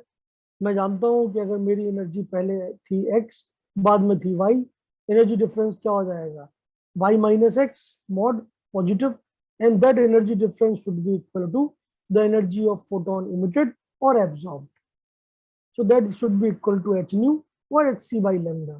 फाइनली मैंने एच सी बाई लेमडा से 1/λ अलग कर लिया, और एक फॉर्मूला आपको मिल जाता है 1/λ is equal to R H Z square 1/n1 square minus 1/n2 square. Clear है, किसी को कोई भी डाउट है बताइए। अबू जफर जी, समझ में आया आपको? Yes sir. और कोई कुछ कहना चाहता है, किसी को कोई भी दिक्कत है? तो इसमें अब 2 टाइप के सवाल बन सकते हैं इस टॉपिक पे, मैंने आपको बोला ही है। पहले टाइप के सवाल बोर्ड वाले, जिसमें सीधा पूछा जाए what do mean by Lyman series, ठीक है। दूसरे बन सकते हैं न्यूमेरिकल वाले, जो इस फॉर्मूले से सॉल्व होंगे।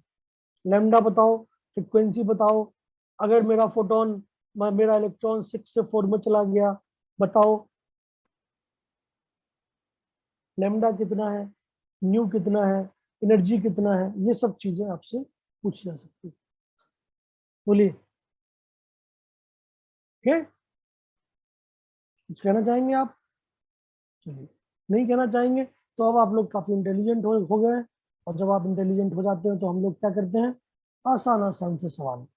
चलिए, तो एक सवाल है, सॉल्व करके दिखाइए। आपको मिलते हैं 2 मिनट, स्टार्ट हो जाएंगे।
तो रहमानुल जी ने आंसर दिया है 102823.13 मीटर इनवर्स। अच्छा, पहली बात तो आंसर मीटर इनवर्स में नहीं आना चाहिए, क्योंकि आपको वेवलेंथ पूछा गया, तो वेवलेंथ तो मीटर में आएगा।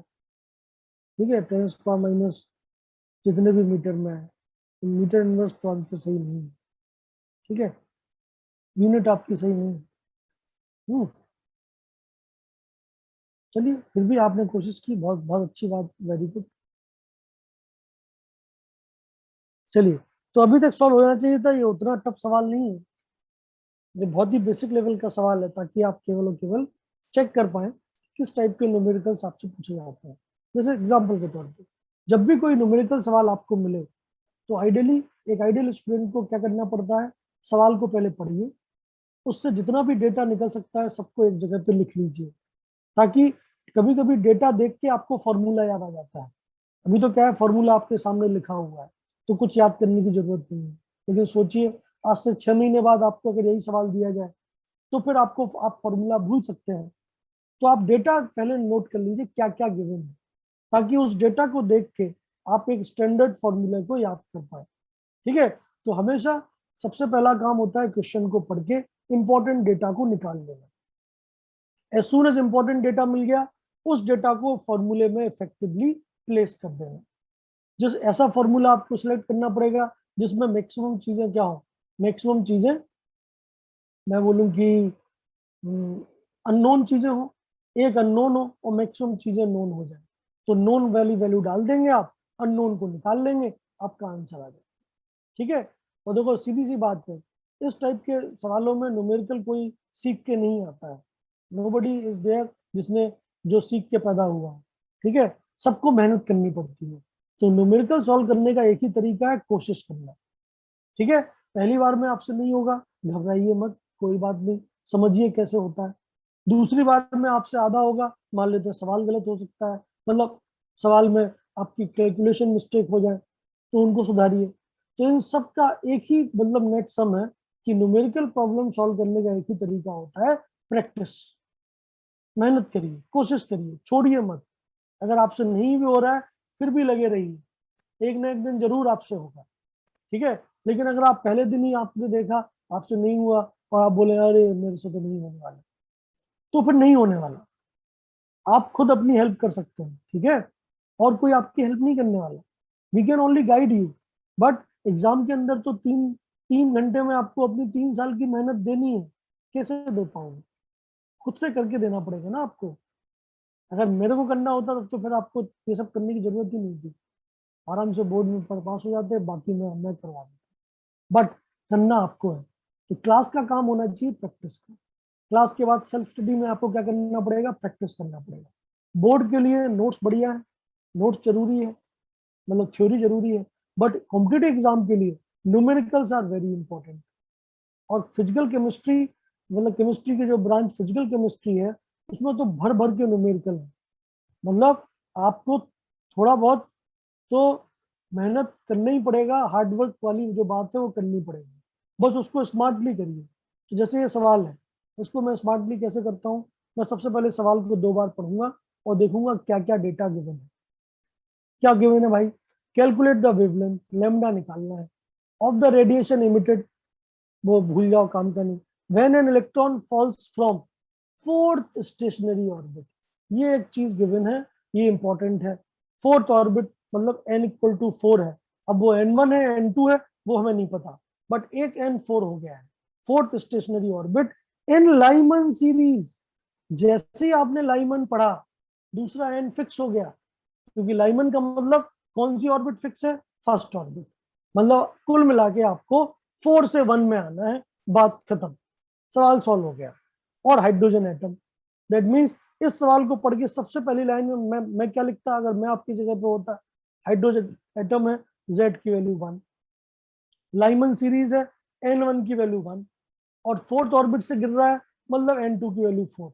आंसर कौन सा फॉर्मूला है जिसमें Z N1 N2 आए, ये फॉर्मूला है महाराज। लेमडा हमें निकालना है, RH हमें पता होता ही है, Z हमें गिवन है ही, N1 N2 मैंने निकाल ही लिए, वैल्यूज डालिए, खुश हो जाइए, आंसर आ जाएगा आपका। समझ में आया? तो इस टाइप से ही आपको हर बार में सॉल्व करना है। ये सवाल तो बहुत आसान था, तो इसलिए आप तुरंत सॉल्व कर सकते हैं, बट सवाल धीमे धीमे और भी आसान हो सकते हैं, मतलब और भी आसान का मतलब टफ हो सकते हैं, हम देखेंगे। अभी आप कैसे सॉल्व करेंगे, सीधा वैल्यू डाल दीजिए। So 1/λ is equal to R H Z square upon 1/n1 square minus 1/n2 square. ठीक है, सो आर एच जेड की जगह पे 1 स्क्वायर, 1 माइनस 1/16, तो आ जाएगा 5 RH/16, 15 RH/16। तो हमें निकालना था लेमडा। सो लेमडा कितना हो जाएगा, 16/15 RH। As soon as 16/15 RH मिल गया, RH की वैल्यू डाल दीजिए आप। अगर आप 109678 डाल रहे हैं तो आपका आंसर सेंटीमीटर में आएगा। अगर आप 2 जीरो बढ़ा देंगे नीचे तो आपका आंसर मीटर में आ जाएगा। जब आप सॉल्व करेंगे तो आपका आंसर इतना आएगा, 9.7 इंटू 10⁻⁻8 मीटर। ठीक है, वेवलेंथ तो डिस्टेंस होता है, तो डिस्टेंस का यूनिट तो मीटर ही होगा। अब वो 10⁻8 मीटर हो, 10⁻10 मीटर हो, वो अलग बात। ठीक है, बोलिए, समझ में आया? तो जो जिन जिन भाई साहब ने आंसर दिया था, रहमानुल जी, आपको सर मैंने आपको 1/λ का आंसर बता दिया, हाँ हाँ, लैम्डा का। तो आपको समझ में आया, मतलब गलती यस सर, कहाँ पे यस सर, हुई? हाँ, यस सर। तो इम्पोर्टेंट है, गलती करना इज वेरी गुड। क्लासरूम में सही आंसर आप दें ना दें, कोई कोई उससे फर्क नहीं पड़ता है, बट एग्जाम में सही आंसर देना इज वेरी इंपॉर्टेंट। तो एग्जाम में तो सही आंसर देना पड़ेगा ना आपको, और एग्जाम में सही आंसर कैसे दे पाएंगे आप, जब आप क्लासरूम में गलतियां करें और अपनी सारी गलतियों से सीख लें कि हाँ भाई ये गलती अब नहीं करूंगा मैं, तभी ना एग्जाम में सही होगा सवाल। ठीक है, सो नो डाउट, आप गलती करिए, आप गलती के लिए ही मेरे सामने बैठे हैं। ठीक है, अगर पहले से ही आपको सब कुछ आता, आप सब कुछ सही करते, तो फिर आपको मेरी जरूरत नहीं है। ठीक है, चलिए, क्लियर है? चलिए, तो अब थोड़ा और आसान सवाल करते हैं,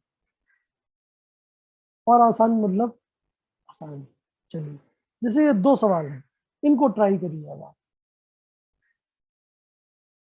अगेन आपके पास समय है, 5 मिनट समय देता हूं मैं आपको, आप ट्राई करिए और देखिए आप आंसर तक पहुंच पाते हैं या नहीं। सॉल्यूशन मैं बताऊंगा नो डाउट, बट आप कोशिश तो करिए। ठीक है, कोशिश करने वालों की हार नहीं होती, कोशिश करते रहिए। ठीक है, फॉर्मूला आपका फॉर्मूला वही लगने वाला है जो मैंने बताया, 1/λ is equal to R H Z square 1/n1 square minus 1/n2 square. Formula वही लगेगा, बस आपको n1 n2 ये सारी वैल्यूज कैसे निकालने हैं गिवन डेटा से, वो आप समझिए।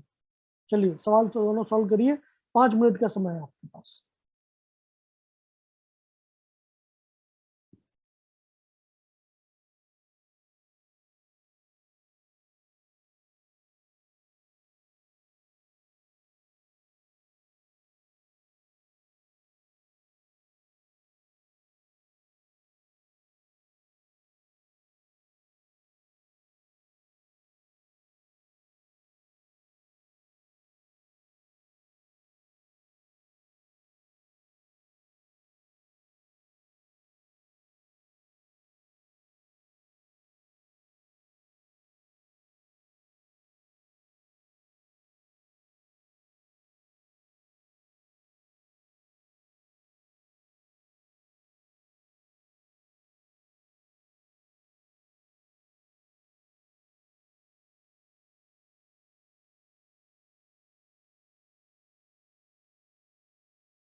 हो गया?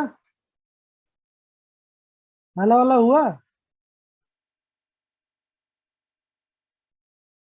Hello, hello, hello, hello. कोई नहीं बात कर रहा मेरे से।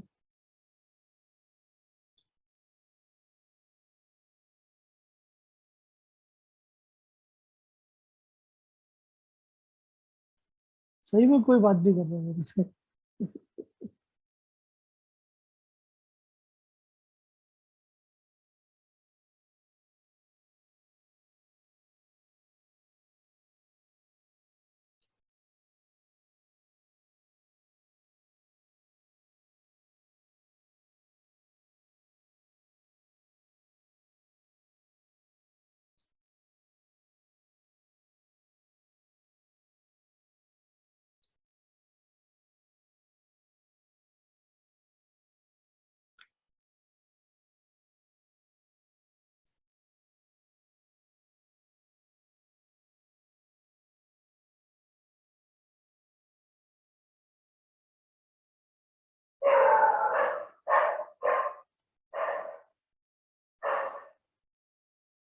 Hello.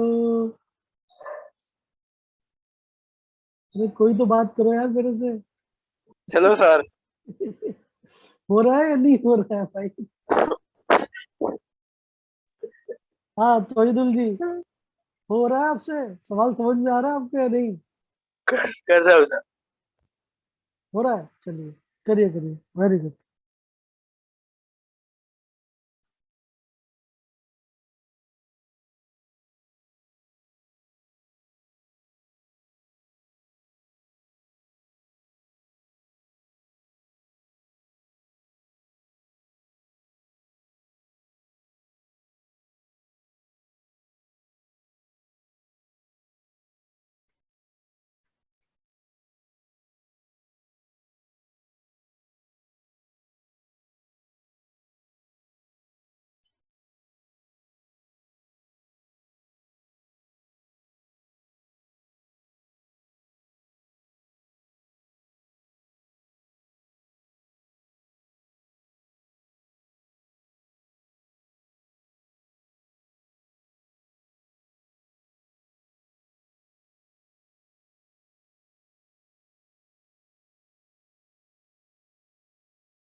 Ratio L by B 0.34 नहीं 0.34 तो नहीं आना चाहिए। एनीवे चलिए, मतलब आप लोग ट्राई कर लिए, डिस्कस करते हैं। देखिए सबसे पहले आपको आपको पहला सवाल देखना है, कैलकुलेट द वेव नंबर। तो इम्पोर्टेंट बात है, वेव नंबर निकालना है, वेवलेंथ नहीं निकालना है। मतलब 1/λ की ही वैल्यू निकालनी है। जो पहली बार तो कहते हैं हमारे जो आंसर दिया था ना किसी भाई ने, क्या नाम था, रहमानुल भाई ने, पहले वाले केस में जो गलती की थी, अब वो गलती हाँ नहीं, सर, अब वही पहले वाले निकालना। Answer 18279.67 cm power minus. ठीक, वेरी गुड। चलिए अब उसमें क्या करना है आपको, सबसे पहले क्या निकालना है आपको, वेव नंबर। वेव नंबर पता चल गया, 1/λ की वैल्यू निकालनी है, लेकिन किसकी, पहला चीज है शॉर्टेस्ट वेवलेंथ, और दूसरी चीज है बार्मर सीरीज। तो बार्मर सीरीज में ये तो पता चल गया कि एक एन की वैल्यू फिक्स है 2, ठीक है। अब 2 से शॉर्टेस्ट एनर्जी मतलब वेवलेंथ का मतलब क्या होता है, एनर्जी क्या होता है, hc/λ, ठीक है। अगर शॉर्टेस्ट वेवलेंथ है मतलब एनर्जी गैप क्या है, मैक्सिमम है। मतलब मैक्सिमम एनर्जी गैप वाली बार्मर सीरीज की लाइन का वेव नंबर निकालना है आपको। तो मैक्सिमम एनर्जी कब आएगी भाई, सीधी सी बात है, बार्मर सीरीज का एक बार देख लो। बार्मर सीरीज ये है, बताइए मैक्सिमम एनर्जी कब आएगी, क्या ये एनर्जी ज्यादा है या ये वाली एनर्जी ज्यादा है, बताइए सबसे ज्यादा एनर्जी कब है। ऑफ कोर्स ये जो दूसरी वाली है, जब इंफिनिटी से आपका इलेक्ट्रॉन आए, मतलब जब n इक्वल टू इंफिनिटी को टेंड करे, तो वो जो एनर्जी गैप आपको मिलेगा वो मैक्सिमम एनर्जी के बराबर होगा। और एनर्जी अगर मैक्सिमम है तो लैम्डा मिनिमम होगा ही, क्योंकि energy is equal to hc/λ, ठीक है। अगर आपको मैक्सिमम लैम्डा निकालना होता तब ये वाला आता ट्रांजिशन, लेकिन जब आपको मिनिमम लैम्डा निकालना है तो वो ये वाला ट्रांजिशन। मतलब हमें पता चल गया एक n2 है और दूसरा n इंफिनिटी है। बस जैसे ही हमें ये पता चला हमारा सवाल सॉल्व हो गया, ठीक है। तो जैसे मुझे ये पता चला मेरा सवाल तुरंत सॉल्व हो गया। Shortest wavelength lambda minimum, energy maximum. Energy maximum कब होगी, बार्मर सीरीज में जब n1 की वैल्यू 2 हो, n2 की वैल्यू इंफिनिटी हो। 1/λ minimum is equal to RH 1 square 1/2 square minus 1/इंफिनिटी का स्क्वायर। इंफिनिटी का स्क्वायर इंफिनिटी होगा और 1/इंफिनिटी 0 होगा, मतलब 1/λ मिनिमम मतलब wave number is equal to RH/4। सीधा सॉल्व कर लीजिए, आपका आंसर आ जाएगा। तो सॉल्व अगर मैं थोड़ा बहुत करूं तो मैं क्या लिख सकता हूं उसको, 109,678, ठीक है, 00 meter inverse divide by, so this will be your, solve कर लीजिएगा इसको, जो भी आपका आंसर है, ठीक है। सो that will be your answer. अगर कोई लैम्डा पूछता आपसे तो उसको इन्वर्ट कर देते आप, ठीक है, तो लैम्डा मिल जाता, ठीक है। तो अगर कोई लैम्डा पूछता आपसे तो इन्वर्ट कर देते, आपको लैम्डा मिल जाता मीटर्स में, ठीक है, आंसर आ जाएगा, ठीक है। सब सेकंड सवाल की बात करते हैं। सेकंड सवाल अपने आप में थोड़ा थोड़ा टीडियस है, इसमें थोड़ी ज्यादा एनालिसिस करनी है आपको। क्या पूछा गया है, कैलकुलेट द रेशियो। जब भी रेशियो को बोला जाए एग्जैक्ट वैल्यू निकालने की जरूरत ही नहीं है, क्योंकि कॉमन चीजें तो कैंसिल आउट हो जाएंगी। तो हमेशा कॉमन चीजों के टर्म्स में ही आंसर को निकालिएगा, ठीक है। एग्जैक्ट आंसर निकालने के चक्कर में रहोगे तो ऑफ कोर्स समय ज्यादा लगेगा, ठीक है, कैलकुलेशन ज्यादा होंगी और कॉमन चीजें दिखेंगी नहीं जो कि कैंसिल आउट हो पाए, तो टफ हो जाएगा सवाल। तो हमेशा जब भी रेशियो वाला सवाल आए तो RH जो कॉमन फैक्टर्स हैं उनको आप RH की फॉर्म में ही लिखिए, ताकि RH कैंसिल आउट हो जाए, ठीक है। अब देखिए इसमें क्या पूछ रहा है वो, alpha line in Lyman series. तो एल्फा लाइमन सीरीज मतलब n1 की वैल्यू 1, एल्फा लाइन मतलब 2 से 1, मतलब पहली जो लाइन है वो है 2 से 1 वाली, ये हमें पता चल गया। और दूसरा क्या है, beta line in Barmer series. Barmer series मतलब n1 की वैल्यू 2 और बीटा लाइन मतलब सेकेंड लाइन, मतलब 3 से 2 वाली नहीं, 4 से 2, ठीक है। तो मतलब alpha line in Lyman series मतलब 2 to 1 and beta line in Barmer series मतलब 4 to 2। बस जैसे ही आपको ये पता चला फॉर्मूला लगा दीजिए।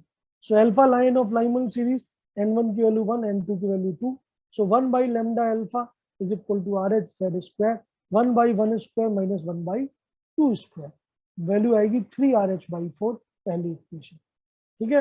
And beta line Balmer series का मतलब क्या है, n1 की वैल्यू 2, n2 की value 4, so 1/λ beta is equal to RH1 square 1/2 square minus 1/4 square, so that will be 3RH/16। और इन दोनों का डिवीजन चाहिए, क्या चाहिए एग्जैक्टली आपको, lambda lambda alpha upon lambda beta. तो lambda alpha upon lambda beta कैसे आएगा, जब आप 2 से 1 को डिवाइड करेंगे, क्योंकि 1 से 2 करेंगे तब तो उल्टा आ जाएगा। तो 2 से 1 को डिवाइड कर दीजिए, जैसे ही आप 2 से 1 को डिवाइड करेंगे आपको मिल जाएगा 1/λ alpha lambda beta divide by 1/λ alpha is equal to 3RH/16 divide by 3RH/4, ठीक है, मिल जाएगा। बस a/b/c/d, तो नीचे वाला ऊपर चला जाएगा, बीच वाले दोनों मल्टीप्लाई हो जाएंगे, तो lambda alpha upon lambda beta मिल जाएगा 3RH multiplied by 4 upon 3RH multiplied by 16, 3RH cancel हो जाएंगे, तो आपको आंसर मिलेगा 4/16, दैट मीन्स 1/4। सबको समझ में आया, किसी को कोई भी दिक्कत है प्लीज बताएं। रहमानुल समझ में आया? Yes sir. तो इस टाइप से आपके जो सवाल है वो सॉल्व होते हैं। इस टॉपिक के ऊपर बहुत सारे सवाल आपके जो DPP3 मैंने दिया है उसमें है, आप जरूर ट्राई करिएगा, ठीक है, और उनको सॉल्व करिएगा। कोई भी दिक्कत आए, कोई भी परेशानी आए, आप डाउट सेशन में तो पूछ ही सकते हैं, उसका इंतजार मत करिए, आप कभी भी पूछ सकते हैं, ठीक है। आप सीधा अपना सवाल को मेरे को भेजिए, मैं आपको उसका आंसर देने की पूरी कोशिश करूंगा, ठीक है। एक बार मैं मान लेते हैं, जैसे मैं और भी क्लासेस में बिजी रहता हूँ, मान लेते हैं आपने एक बार सवाल भेजा, मैंने उसका रिप्लाई नहीं दे पाया, तो डिसहार्टेंड मत होइए, फिर से पूछिए, आपका सवाल क्लियर होना चाहिए, ये आपका अधिकार है, ठीक है, तो आप बिल्कुल पूछिए, ठीक है, और वो करना मेरा मतलब मेरी रिस्पॉन्सिबिलिटी है, ठीक है। अब ड्यू टू सम रीजन अगर मैं आपको एक बार में आंसर नहीं दे पाया तो बुरा मानने की जरूरत नहीं है, आप फिर से पूछिए, जब तक कि आपका आंसर क्लियर ना हो जाए आपको पूछना पड़ेगा, ठीक है, क्लियर है बात। चलिए, so this is the basic idea that we have developed in today's class. आगे इसके आगे और क्या होगा, और भी टाइप के अलग अलग सवाल होंगे, ठीक है। अभी अपने पास समय है, हाँ 10 मिनट का समय है, तो आगे वाले टॉपिक्स भी देख ही लेते हैं, एक दो सवाल और देखते हैं।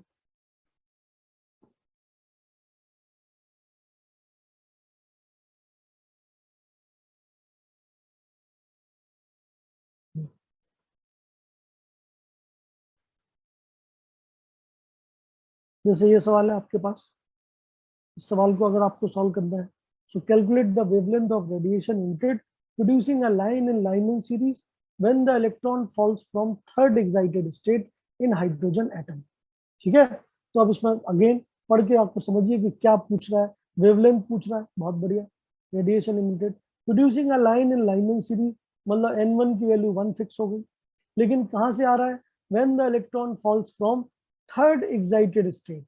तो अब आपको समझ में आना चाहिए थर्ड एक्साइटेड स्टेट का मतलब क्या है।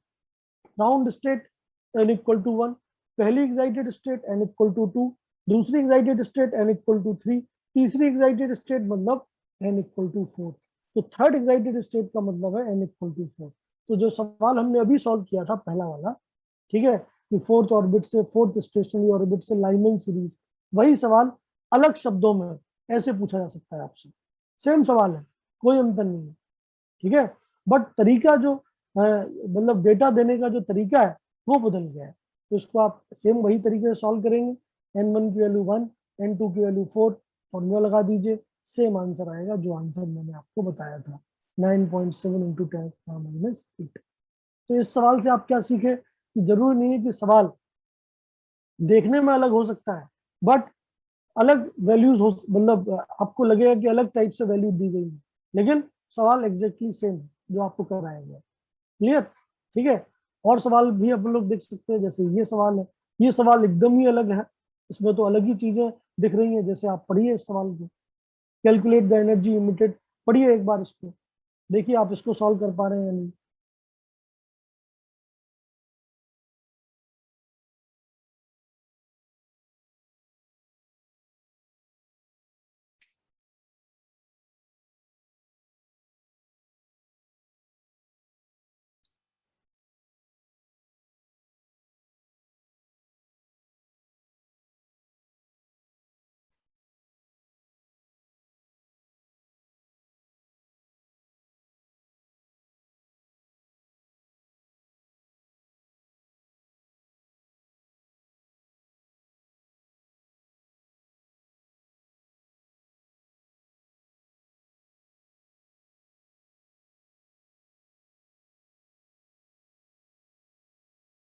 देखिए सवाल क्या है भाई, चलिए मैं आपको समझाता हूँ। सवाल क्या है, calculate the energy emitted, energy निकालना है आपको when the electron of 1 gram atom. अब जैसे ही आया 1 ग्राम एटम, मतलब क्वांटिटी में आ गई बात, hydrogen, that means mole concept आ जाएगा। 1 ग्राम एटम का मतलब 1 मोल हाइड्रोजन एटम। तो मतलब एक एटम से की एनर्जी नहीं निकालनी है आपको, 1 मोल हाइड्रोजन एटम टोटल कितनी एनर्जी निकालेंगे वो एनर्जी निकालनी है आपको। तो ये एक अपने आप में एक अलग चैप्टर है, मोल कंसेप्ट। ठीक है, बेसिक आइडिया आपने 10th क्लास में लिया है। 1 मोल किसी भी चीज में कितने पार्टिकल होते हैं, 6.022 इंटू 10 पावर कितने, 1 मोल में कितने पार्टिकल होते हैं, कौन बताएगा? Sir 6.022 into 10 to the power minus 20 -20 नहीं, +23। और plus 23 सर। ठीक है, -23 तो मतलब पार्टिकल है ही नहीं क्या फ्रैक्शन है। एनीवे, सो ये मोल कंसेप्ट आ जाएगा। अभी इसको बाद में देखेंगे, आगे बढ़ते हैं। जो हमने सीखा है उसकी बात करते हैं। अंडरगो ट्रांजिशन, तो ये हमने सीखा है transition. Giving the spectral line of lowest energy, lowest energy मतलब सबसे कम एनर्जी इन विजिबल रीजन। तो जैसे ही विजिबल रीजन आया, आप समझ जाइए कौन सी सीरीज की बात हो रही है। विजिबल रीजन में कौन सी सीरीज होती है, बामर सीरीज। बलमा से तो बामर सीरीज में मतलब n1 की वैल्यू 2 हो गई, और मिनिमम एनर्जी, लोएस्ट एनर्जी कब होगी, जब सबसे छोटा ट्रांजिशन है, मतलब 3 to 2। ठीक है, लोएस्ट एनर्जी। ठीक, तो लोएस्ट एनर्जी से क्या पता चला, n2 की वैल्यू 3 है, और विजुअल रेंज से क्या पता चला, n1 की वैल्यू 2 है। मतलब 3 से 2 में इलेक्ट्रॉन आ रहे हैं। ठीक है, एक अकेले के नहीं आ रहे, 1 मोल के आ रहे हैं। तो एक अकेले का पहले निकाल लेते हैं, फिर 1 मोल से उसे मल्टीप्लाई कर देंगे, आंसर आ जाएगा। गिवन वैल्यूज है, आर एच की वैल्यू अब अलग तरीके से आपको गिवन है, तो जो वैल्यू गिवन है वही यूज करनी है। सी की वैल्यू आप जानते ही हैं, एच की वैल्यू आप जानते ही हैं। ठीक है, आर एच की वैल्यू को उन्होंने, क्योंकि कैलकुलेशन ज्यादा टफ ना हो इसलिए उन्होंने मिनिमाइज कर दिया है। ठीक है, 1.1 इंटू 10⁻7 मीटर इनवर्स लिख दिया है। तो आप इस जो दिया गया है वही मानिए। तो क्या करेंगे आप, सबसे आसान, सवाल पढ़ते ही आपको पता चल गया 1 मोल है तो ये अलग बात है, लेकिन n1 की वैल्यू 2 पता चली है विजिबल रीजन से, n2 की वैल्यू 3 पता चली है लोएस्ट एनर्जी से। तुरंत आप इसका 1/λ निकाल लीजिए। जैसे ही आपको 1/λ मिलेगा, वो मिलेगा are H Z square 1/2 square minus 1/3 square, मतलब 1/4 माइनस 1/9, मतलब 5 RH/36। ठीक है, क्लियर है? जैसे आपको ये मिला, energy of a single photon होता है H nu H C by lambda. तो 1/λ में एच सी से मल्टीप्लाई कर दीजिए। 1/λ की वैल्यू आप पहले से ही जानते हैं, 5 RH/36। एच और सी की वैल्यू भी डाल दीजिए। आपको एक फोटोन से इमिटेड, मतलब एक एटम इतनी एनर्जी इमिट करेगा, ये आपको पता चल गया पर एटम। लेकिन आपको टोटल एनर्जी निकालनी है किसकी, 1 मोल हाइड्रोजन की। तो 1 मोल हाइड्रोजन में कितने एटम होंगे, 6.022। अगर एक एटम से इतनी एनर्जी निकलती है तो 1 मोल से कितनी निकलेगी, मल्टीप्लाई कर दीजिए Na से। Na की वैल्यू कितनी है, 6.022 इंटू 10⁻23। मल्टीप्लाई करेंगे तो total energy evolve will be 182.5 kilo joule per mole. समझ में आया आपको? ठीक है, तो इस टाइप के मतलब सिंपलेस्ट से सिंपलेस्ट और टफ से टफ सवाल इस टॉपिक पे 1/λ is equal to R H Z square 1/n1 square minus 1/n2 square पे बन सकते हैं। क्लियर है बात? बोलिए, समझ में आया सबको? ओके, बोलिए। ठीक है, चलिए, तो इसके बाद फिर अपन लोग पढ़ेंगे अगली क्लास में। तो अगली क्लास का हमारा जो मेन टॉपिक होगा वो क्या होगा, वो होगा कितनी स्पेक्ट्रल लाइंस बनती हैं किसी भी nth ऑर्बिट में आप हैं, और वहां से आप ग्राउंड स्टेट में आ रहे हैं या n1 से n2 में आ रहे हैं, तो टोटल कितनी लाइंस या कितने लैम्डास मैं एक्सपेक्ट कर सकता हूँ यूजिंग मैथमेटिक्स। उसका एक फॉर्मूला है, वो हम निकालेंगे। और फाइनली बोर्स मॉडल को खत्म कर देंगे विद लिमिटेशंस। तो बोर्स मॉडल जो है पूरी तरह से खत्म हो चुका है। इलेक्ट्रॉनिक ट्रांजिशन, एटॉमिक स्पेक्ट्रा, जो रदरफोर्ड की ड्रॉबैक थी वो बोर्स ने पूरी तरह से सॉल्व कर दी। लेकिन बोर्स मॉडल की अपनी खुद की परेशानियां हैं, उन परेशानियों को हम देखेंगे, और उसके बाद फिर हम फाइनली बात करेंगे अगले मॉडल की या अगले टॉपिक की। ठीक है, समझ में आया सबको? किसी को कोई भी दिक्कत है, परेशानी है? बोलो। No sir. Okay then, okay then, bye bye. ये नोट्स आपको मैं भेज दूंगा, तो आप लोग जरूर देखिएगा। चलिए, बाय।